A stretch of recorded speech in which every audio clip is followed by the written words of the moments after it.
My roommate has been eating my expensive groceries and replacing them with cheap alternatives. Living with a roommate in San Francisco seemed like the logical solution to splitting our $3,400 monthly rent on a decent Castro District apartment.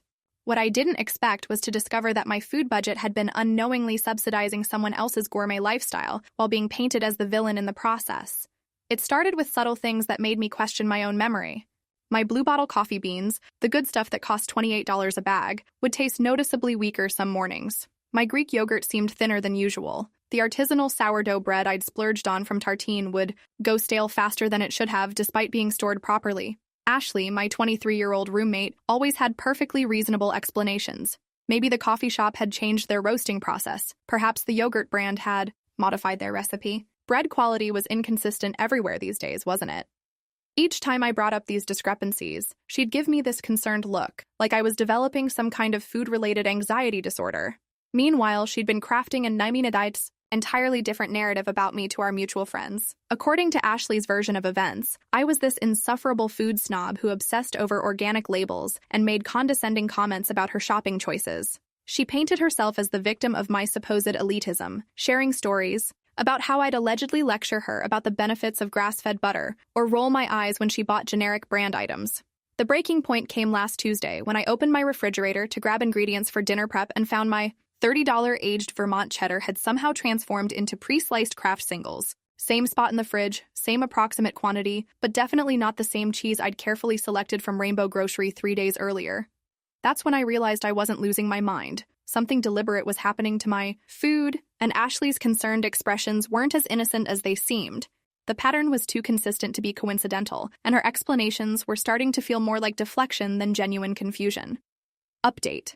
The response to this has been wild. Apparently, way more people deal with sketchy roommates than I thought.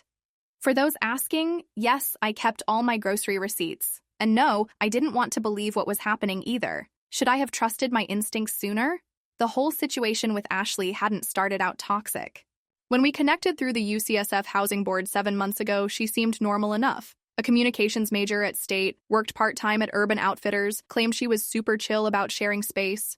Her references checked out. She could cover rent on time, and she even brought homemade cookies to our first roommate meeting. Those initial weeks were actually pleasant. We'd grab drinks at the neighborhood dive bar, binge Netflix shows together, even attempted that whole Sunday farmers market thing once. But I started noticing Ashley's weird relationship with money and status almost immediately. She'd make pointed comments about my work setup, questioning why I needed such an expensive laptop for my marketing job at a tech startup. She'd examine clothing tags when I did laundry, asking how much I'd spent on a simple sweater from Everlane. The food commentary began subtly. Ashley would hover when I unpacked groceries, making little observations about my choices. Why did I buy organic when conventional was half the price? What was the point of fancy olive oil when regular worked fine? Did I really taste the difference between grass-fed and regular butter? Her questions felt innocent initially, maybe even thoughtful, like she genuinely wanted to understand my preferences. But then came the social manipulation. At house parties or group dinners, Ashley would casually mention my expensive taste in front of our friends. She'd laugh about how I only shopped at Whole Foods, exaggerating stories about my grocery runs into comedy bits that made me sound like some privileged princess who couldn't handle normal food. The way she told it, I was this insufferable food snob who looked down on anyone eating anything that wasn't organic, artisanal, or ridiculously overpriced. What made her stories particularly effective was how she'd frame them with fake concern. She'd sigh dramatically and make comments about how stressful it must be to maintain such high standards, or how exhausted I must get from researching every single ingredient. Our friends would nod sympathetically, buying into Ashley's narrative that she was dealing with an impossible living situation. The reality was completely different. Yeah, I bought quality ingredients because I could afford them and enjoyed cooking. My tech job paid well enough that spending extra on groceries didn't strain my budget. But I never judged Ashley's shopping habits or made her feel bad about her choices. If anything, I was generous, sharing meals, letting her use my expensive spices and condiments, never charging her for household staples I bought. The gaslighting escalated gradually. When I'd mentioned that my vanilla extract tasted different, Ashley would suggest maybe I'd accidentally bought imitation instead of pure. When my expensive sea salt seemed regular, she'd theorize that I'd been overcharged by a sketchy vendor. Every discrepancy had a reasonable explanation that made me question my own taste buds and memory. Looking back, there were red flags I'd dismissed. Ashley seemed to know suspiciously detailed information about luxury food products despite claiming she couldn't afford them. She'd serve surprisingly good appetizers at parties despite always complaining about being broke. Her knowledge of different olive oil varieties was impressive for someone who allegedly only bought the cheapest option at Safeway. The cheese incident forced me to start paying closer attention to my food inventory. I began taking photos of my fridge contents and checking them against my grocery receipts. Within a week, I'd documented 3 clear discrepancies. My imported pasta had been replaced with generic spaghetti, my truffle honey was noticeably diluted, and my expensive vanilla beans had vanished entirely. The final straw came during our monthly house party. Ashley was in full performance mode, entertaining our friends with another story about my supposed food obsessions. This time, she was describing how I'd allegedly spent 20 minutes examining avocados at the market, rejecting dozens before finding ones that met my impossibly high standards. Everyone was laughing, and I felt my face burning with embarrassment. That's when I noticed Ashley serving appetizers that looked suspiciously familiar. The honey she was drizzling over cheese and crackers had the same golden color and consistency as the truffle honey I'd bought for a work event that got canceled. The olives looked exactly like the expensive Castelvetrano ones that had disappeared from my fridge section earlier that week. I excused myself to the kitchen and started investigating more carefully. My truffle oil bottle was in its usual spot, but the contents looked and smelled like regular olive oil. The imported pasta box was there, but when I checked the actual noodles, they were clearly generic brand despite the fancy packaging. Even my flaky sea salt had been replaced with regular table salt, though the original container remained. The evidence was compelling, but I needed concrete proof before making any accusations. The next day, I ordered a small wireless camera from Amazon and positioned it behind our coffee maker with a clear view of the refrigerator and pantry areas. The camera was motion-activated and uploaded footage directly to my phone, creating a detailed record of all kitchen activity while I was at work. For 3 days, nothing unusual appeared in the footage. Ashley seemed to stick to her own food, supplies, and I started wondering if paranoia was actually making me imagine things. Maybe the stress of expensive San Francisco living was affecting my judgment. Maybe I really was forgetting what I'd bought or where I'd stored items. Then Thursday happened. I was in back-to-back client meetings all afternoon when my phone started buzzing with motion alerts from the kitchen camera. During my lunch break, I checked the footage and watched in complete disbelief as Ashley systematically went through my food supplies. The video showed her opening my designated refrigerator section and removing my grass-fed milk, organic yogurt, and expensive strawberries. She carefully examined each item, then proceeded to consume portions of them right there in the kitchen. But the really shocking part came next. She opened my expensive coffee bag, poured about half the beans into a mason jar, then filled my original packaging with cheaper grounds from her own stash. She repeated this process with several other items, creating a sophisticated substitution system that explained all my recent taste discrepancies. The precision was remarkable. She'd even matched fill levels and positioning so nothing looked obviously different at first glance.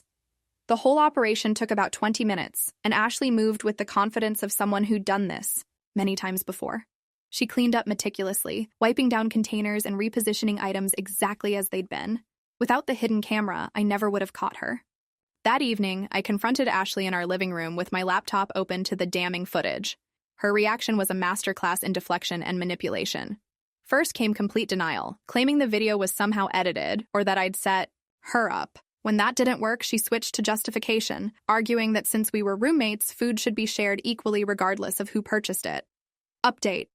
Watching the footage was surreal. She wasn't just taking food, she was running this whole substitution operation like some kind of gourmet black market dealer. People asking about pressing charges honestly hadn't even thought that far ahead. Was I right to confront her immediately? The conversation escalated quickly from there. Ashley accused me of being controlling and materialistic, suggesting that my expensive food choices were actually a form of passive-aggressive behavior designed to make her feel inferior. She claimed I'd been deliberately flaunting my disposable income, and that redistributing my groceries was just evening the playing field. When I pointed out that she'd been systematically lying to our friends about me, Ashley doubled down on her victim narrative. She insisted that I really was a food snob who looked down on her, and that her stories were just honest observations about my allegedly condescending behavior. The fact that she'd been stealing from me was supposedly irrelevant compared to the emotional damage I'd caused by making her feel economically inadequate. The gaslighting was so intense that for a moment, I almost started doubting myself again. Ashley was convincing, turning my evidence against me and making me sound paranoid and obsessive. She even suggested I needed professional help for my food-related control issues, positioning herself as a concerned roommate trying to help me recognize my psychological problems, but the video evidence was undeniable. I had clear footage of Ashley consuming my food and replacing it with inferior substitutes, then lying about it repeatedly when confronted. No amount of emotional manipulation could explain away those concrete facts captured on camera. The breaking point came when Ashley tried to claim that her behavior was actually a form of social justice, redistributing resources from someone privileged to someone struggling.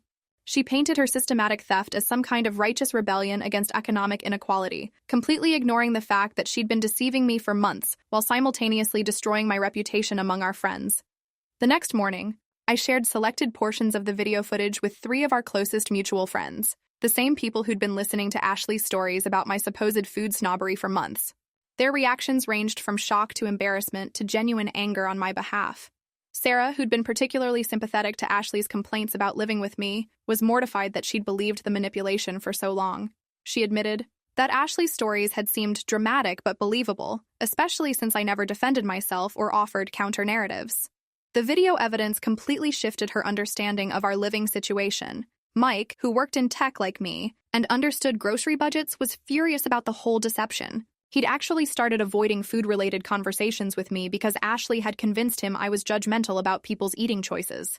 Discovering that I'd been the victim rather than the perpetrator made him reconsider everything. He thought he knew about both of us. The social fallout for Ashley was immediate and severe. Once our friends understood what had really been happening, they started questioning other stories she'd told about various people in our social circle.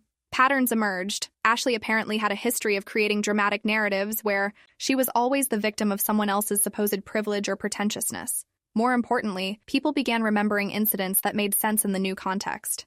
Times when Ashley had served expensive-looking appetizers despite claiming to be completely broke. Occasions when she'd demonstrated surprising knowledge about luxury products she allegedly couldn't afford. Even her wardrobe and accessories, which seemed nicer than her stated budget should have allowed. Ashley's response to being exposed was predictably dramatic and manipulative. She sent long emotional texts to various members of our friend group, explaining how the financial pressure of living with someone so wealthy had driven her to desperate measures. She framed her systematic theft as a survival mechanism, claiming I'd been psychologically tormenting her with my food choices. The manipulation attempts continued even after I made it clear that our living arrangement was over. Ashley tried to reframe the entire situation as a misunderstanding between friends, suggesting we could work everything out if I just apologized for making her feel economically insecure. She even offered to pay me back for the food she'd taken, but only if I admitted that my shopping habits had contributed to creating an uncomfortable living environment. When that approach failed, she switched tactics entirely and started telling people I'd fabricated the video evidence because I wanted her out of the apartment but didn't want to pay full rent. The accusations were so ridiculous that most people dismissed them immediately, but Ashley's commitment to maintaining her victimhood narrative was genuinely impressive in its audacity. 8 months later, I'm living with Maya, a pediatric nurse, who actually appreciates good food and shares grocery costs fairly when we cook together. The kitchen camera is long gone, replaced by the basic trust that should exist between roommates. We shop at the farmer's market together sometimes, and she's never once made me feel self-conscious about buying quality ingredients or trying new products. Ashley's social manipulation strategy ultimately backfired spectacularly once people understood her pattern of behavior. She ended up isolated from most of our original friend group and had to cultivate an entirely new social circle. Last I heard through mutual acquaintances, she was still telling people that I'd destroyed her life over some missing groceries, conveniently omitting the systematic deception and character assassination that actually happened. The experience taught me crucial lessons about recognizing manipulation and trusting my own perceptions when something feels wrong. When someone consistently makes you question your reality about small, everyday things, they're usually being dishonest about much bigger issues too. Ashley's food theft wasn't really about hunger or financial desperation. It was about control and the psychological satisfaction of getting away with elaborate deception. What strikes me most looking back is how long I allowed myself to be gaslit before taking action. The signs were all there. The taste discrepancies, the social stories that didn't match my actual behavior, the suspicious knowledge about products she claimed not to buy. I ignored my instincts because I wanted to believe Ashley's reasonable explanations and maintain a peaceful living situation. Maya and I have developed a completely different dynamic around food and cooking. We share recipes, split costs on expensive ingredients when we're making something together, and respect each other's individual preferences without judgment. She's introduced me to incredible Vietnamese ingredients from her family's favorite market, while I've shared some of the artisanal suppliers I've discovered around the city. The contrast couldn't be more dramatic. Where Ashley created constant tension and made me self-conscious about every grocery purchase, Maya brings genuine enthusiasm and curiosity to our shared kitchen experiences. We've become better cooks together, and I've realized how much energy I was spending on walking on eggshells around food choices that should have been completely personal decisions. Update. Living with Maya has been incredible. We just made this amazing 5-course dinner using ingredients we picked out together at the ferry building market. Sometimes I can't believe I tolerated Ashley's behavior for so long. As for Ashley, friends say she's still telling her version of events to anyone willing to listen. Do you think some people are just wired to see themselves as victims no matter what they do to others?